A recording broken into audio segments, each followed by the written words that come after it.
Los principales candidatos a la presidencia de Colombia intensificaron durante este fin de semana sus giras por todo el país, visitando hasta 3 ciudades en un mismo día para convencer al electorado en los próximos comicios del 29 de mayo, cuando se realizará la primera vuelta. Para abordar este tema tenemos como invitado a Emilio Figueredo. Él es abogado, profesor de Derecho Internacional y de Relaciones Internacionales y fue embajador de Venezuela ante la ONU. Bienvenido, gracias por acompañarnos y bueno, para poner un poco a nuestra audiencia en contexto, el izquierdista Gustavo Petro lidera las encuestas con más del 43% de intención de voto sobre el candidato de derecha Federico Fico Gutiérrez, que llega al 21%. ¿Qué está en juego para los colombianos en caso de que Petro llegue al poder? Bienvenido. Buenas tardes, saludos a tu audiencia. Bueno, yo creo que la situación de Colombia es paradójica. La mayoría de los colombianos se califican como de centro y sin embargo siempre terminan desplazándose hacia los extremos, ¿no? El punto es que pronunciarse en este momento, antes de la elección del 29 de mayo, puede ser azaroso. Es verdad que la intención de voto manifiestan un 40% para Petro y un 21% para Fico Gutiérrez.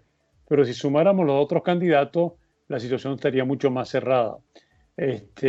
Suponer que los candidatos que pierdan van a sumarse completos y a uno u otro candidato es azaroso. Recuérdense que cuando hubo la elección parlamentaria hace un par de meses, todas las encuestas decían, y el propio Petro afirmaba, que él iba a conseguir como 40 senadores y en realidad consiguió 18.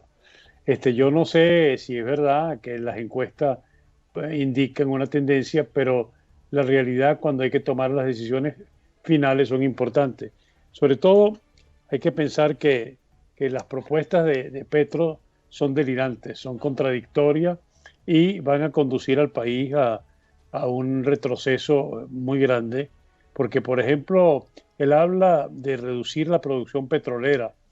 Eso podría ser un programa lógico hace unos meses y buscar fuentes alternativas, energías limpias, pero en plena guerra de Ucrania, con un aumento vertiginoso de los precios del petróleo y el petróleo en Colombia está subsidiado, cree que eso va a funcionar.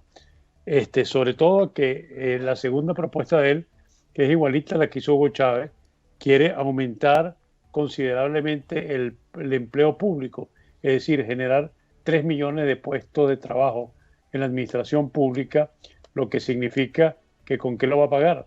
Si no tiene petróleo, si no tiene ingresos de otro tipo, ¿qué es lo que va a ocurrir? Lo que ocurrió en Venezuela. Se creó una situación de hiperinflacionaria, un desastre completo en la economía y no tiene ninguna sustentación porque no es un empleo creado por la productividad, sino simplemente por el manto del Estado. Señor Otro Emilio, caso que, sí, sí, dígame, estamos hablando de las encuestas porque sin duda alguna es una tendencia que no marca la decisión final de los electores, pero que nos permite poder analizar cómo un candidato de esta naturaleza, muy contrario a lo que es la sociedad conservadora colombiana, ha ido ganando un espacio y calando dentro del gusto del electorado. Nos gustaría que nos explicara, según su experiencia, cuáles serían los escenarios factibles o posibles de ganar uno u otro candidato, tanto para Colombia como para la sociedad venezolana, porque en el caso, por ejemplo, de Fico Gutiérrez, él ha señalado que si llega al poder abriría todo lo que tiene que ver con el flujo comercial en la frontera entre Venezuela y Colombia. bueno, primero que todo, la primera vuelta mantienen, por ejemplo, candidatos folclóricos como Rodolfo Hernández, que no hace campaña presencial, sino por las redes sociales, y imitando una canción española que llama Re Loco, diciendo que él va a subir, parecería como una especie de Trump colombiano, ¿no? O sea, que trabaja básicamente a base de Twitter. Y bueno, eso también afecta porque no hay unidad. El caso de Fajardo es patético, ¿no? Fajardo, que era la expresión del centro, donde hubo más pleitos entre los candidatos, inclusive una de las candidatas del centro se lanzó y tiene 1% de intención de voto. Después hay que ver también que Petro tiene más de un año en campaña. O sea, él se lanzó mucho antes que la campaña fuera oficial y logró una especie de federación de los grupos de izquierda, hasta el punto que el ELN decidió suspender las acciones militares en Colombia por 15 días para favorecer las elecciones. También tiene mucho respaldo de parte de recursos, en la medida que todavía le quedan, del gobierno venezolano, porque es el que más le conviene, porque sería, digamos, un régimen populista. No hablemos de izquierda y derecha, sino simplemente es la misma ensalada rusa que tenemos acá. Después habla de liberar Petro 100.000 presos políticos no, presos generales.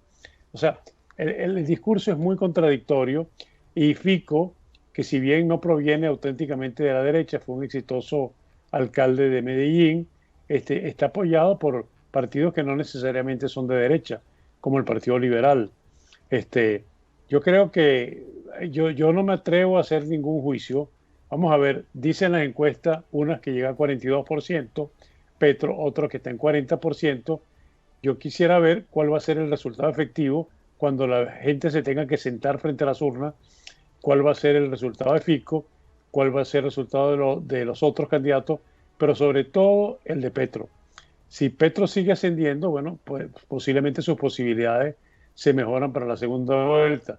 Si se estanca, es decir, si se queda en una cifra entre 39 y 41%, podemos pensar que en la segunda vuelta puede haber una serie de acuerdos y acomodos y que el pueblo colombiano tenga algo de racionalidad, porque evidentemente el caso, el caso de este discurso vago, populista, contradictorio, da muy malos resultados. Vemos el caso de Chile, por ejemplo, aunque Boric es un hombre mucho más serio que él, pero sin embargo la constituyente ayer sacó algo absolutamente impensable.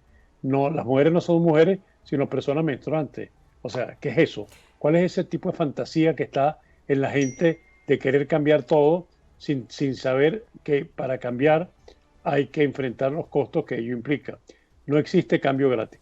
Es que no perdemos la capacidad de asombro. Cada vez que creemos que lo hemos visto todo, pues aparece algo como eso. Sí, no, pero es que el problema parecería como si los pueblos no aprenden y no se dan cuenta que está viniendo de la encima el que sea presidente de Colombia, como el de Chile, como cualquier país latinoamericano, va a sufrir muy fuerte el embate de las consecuencias de la guerra de Ucrania, que te están llevando a un aumento de los alimentos superior al 30%, y lo dicen expertos, la FAO dice 20, pero la mayoría dice que son más, es un aumento del precio de la energía, en fin, una aceleración de la inflación en todos los países, cosas que son la combinación más grave, porque el secretario general de Naciones Unidas acaba de decir que lo que viene es un gran ciclo de hambre. O sea, es como si no importa lo que está pasando, el problema es simplemente el folclorismo de las campañas electorales domésticas en que cada quien tiene una idea, un juego, y no se da cuenta de las consecuencias que para el país eso tiene. Colombia no está yendo tan mal. Lo que pasa es que a Colombia le tocó al presidente Duque este, primero la pandemia y después la huelga de transporte fomentada por Petro. O sea, crear inestabilidad. Y sin embargo, a pesar de eso, los resultados han sido positivos, mucho más positivos que gobiernos anteriores. Pero hay una demonización de la figura porque seguimos buscando en esta parte del mundo el personaje salvador. Estamos siempre en busca de un Mesías y el Mesías generalmente lo que es un gran embaucador. Señor Emilio, como usted bien lo decía, el Ejército de Liberación Nacional anunció un alto al fuego durante 10 días para dar tranquilidad durante esta primera vuelta. ¿No teme la sociedad colombiana que la guerrilla pueda infiltrarse a través del gobierno de Petro? Yo creo que ella en este momento está muy cómodo en Venezuela, ¿no? En Venezuela el negocio es muy grande, están controlando el negocio del narcotráfico, están controlando el negocio del oro, en fin, en este momento la actuación de ellos está más en Venezuela que en Colombia. Pero bueno, todo es posible. Lo que ellos sueñan, y sueñan Venezuela y Colombia, los dos, ser un paraíso libre para el narcotráfico, para el gobierno de corte autoritario y sobre todo para luchar con algo que está ocurriendo en el mundo y que va a tener consecuencias. El mundo ya no se divide entre izquierda y derecha. Eso es un error que cometen muchos países que siguen viviendo en el pasado. En lo que se está enfrentando en este momento y que vamos a ver la polarización en el mundo es entre democracia y autocracia. Y estos gobiernos como el de Venezuela y como el que podría ser de Petro se van a convertir necesariamente en autocracia. Bueno, vemos el caso y la autocracia no es ni de izquierda ni de derecha, porque Bukele en Salvador es un autócrata o Bolsonaro en Brasil es un autócrata pero de derecha. O sea, de derecha si llamáramos el término convencional de lo que era eso. Hoy en día, en un mundo globalizado e interdependiente, lo que prevalece son las medidas pragmáticas para poder resolver una crisis que se le viene encima si toman las medidas equivocadas. Señor Emilio, quisiera que nos hablara un poco acerca de la posición del electorado colombiano. ¿Usted cree que para esta primera vuelta haya una asistencia masiva a las urnas? ¿Siente que hay apatía? ¿Cuál piensa usted que pudiese ser, anticipándonos a lo que va a ser el comportamiento de los colombianos, el movimiento ese día para la primera vuelta? Y háblenos un poco acerca de cuántos votos necesitan los candidatos para superar esta primera etapa. Bueno, yo creo que este, la apatía ha sido una característica fundamental de nuestra región del mundo. La población no ve quién le resuelve sus problemas específicos y hay por dos sentimientos manejados por diferentes lados de la sociedad, que es el escepticismo frente a los políticos y el surgimiento de lo que se llama la antipolítica, porque perfecto, te puede criticar a los políticos, pero en vez de criticarlos, ¿por qué no los cambia? ¿Por qué la sociedad no impone gente que tengan comportamientos responsables? No, porque eso no le gusta. Lo que le gusta son las promesas fáciles sin comprobar ni tener los elementos para saber que la mayoría de esas promesas son absolutamente, y lo sabe el mismo candidato, incumplibles. Vemos, y fíjate que si tú ves esos fenómenos que son como una bomba de jabón, vemos el caso en Chile, ¿no? Este, Él ganó la elección con una mayoría importante y hoy en día no llega a 24% de la aceptación de Boric, porque las circunstancias son puramente emocionales. Yo creo que generalmente en la primera vuelta la gente va poco, pero vamos a ver qué pasa en Colombia. Ese es un factor importante entre si en la segunda vuelta la gente realmente toma conciencia de las consecuencias de lo que puede ser la irresponsabilidad en el voto, a lo mejor vemos un resultado distinto, pero vamos a ver esencialmente lo que pasa el 29 de mayo. Para, Ya tuvimos una experiencia. Una cosa fue lo que anunció Petro en las elecciones parlamentarias y lo que decían las encuestas y cuál fue el resultado. En los que subieron fue el Partido Liberal y el Partido Conservador. Para nadie es un secreto la altísima migración de venezolanos que se han radicado en Colombia. Con estos dos candidatos que son los que tienen más probabilidades, ¿cuáles son sus políticas en materia de migración? Bueno, yo creo que no lo veo muy claro. Yo creo que en el caso de Petro, él va a establecer un vínculo inmediato con el gobierno venezolano y van a tratar entre los dos de manejar la circunstancia particular que a ellos les interesa, que es la permanencia en el poder, y hacer la medida necesaria para poder crear una situación. En el caso de Fico, yo creo que puede ser un poco más responsable, pero no se sabe porque Fico, como parte de su campaña, fíjese que en las campañas electorales es muy difícil que los presidentes expliquen de manera clara qué es lo que van a hacer. Fíjese lo que fue la campaña en Francia y el problema de Ucrania. Macron trató de ser lo más ambiguo posible y ahora es mucho más asertivo.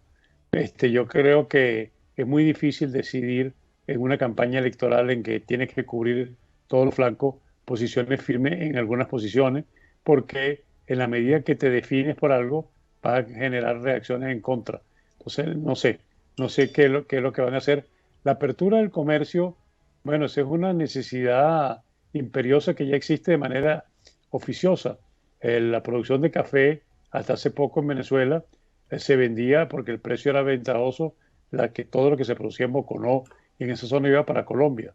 Evidentemente, los dos países son complementarios, pero si tienen políticas antiliberales, estatistas, antidemocráticas, es muy poco probable y no toman en cuenta la importancia en una sociedad que cada vez los estados son más pobres, y no entienden que el sector privado es un sector dinamizante. Los resultados están a la vista, ¿no? ¿Cuáles son los retos o los desafíos a los que se enfrentaría un presidente de Colombia?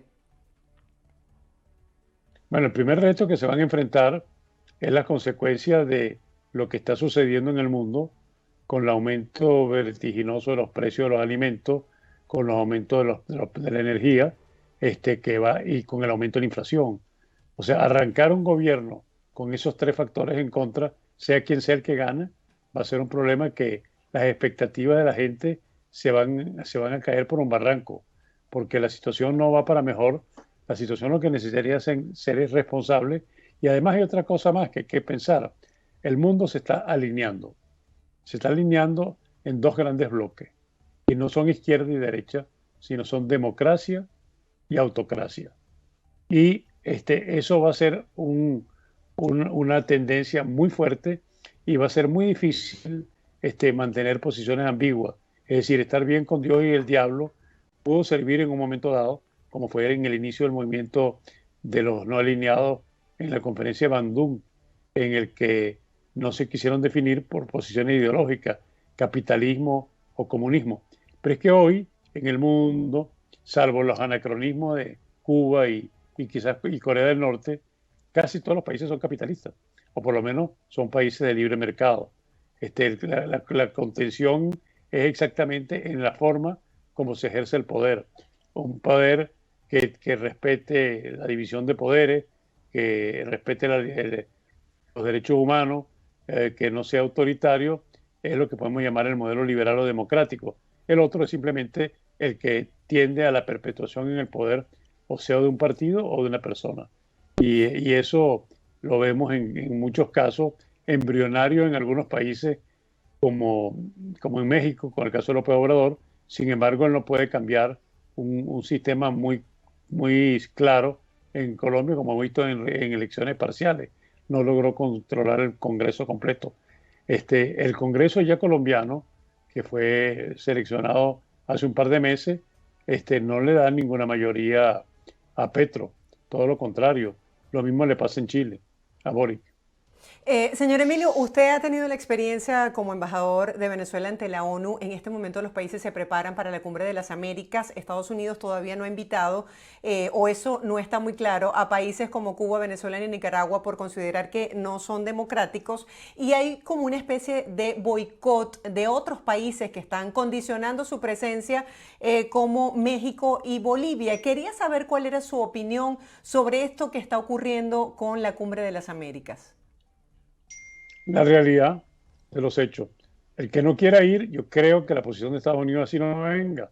Por ejemplo, si algunas islas del Caribe no quieren ir y son tan dependientes de la ayuda americana, creen que simplemente con una actitud de boicot para sostener a tres, no autocracias, tres dictaduras del continente van a poder subsistir.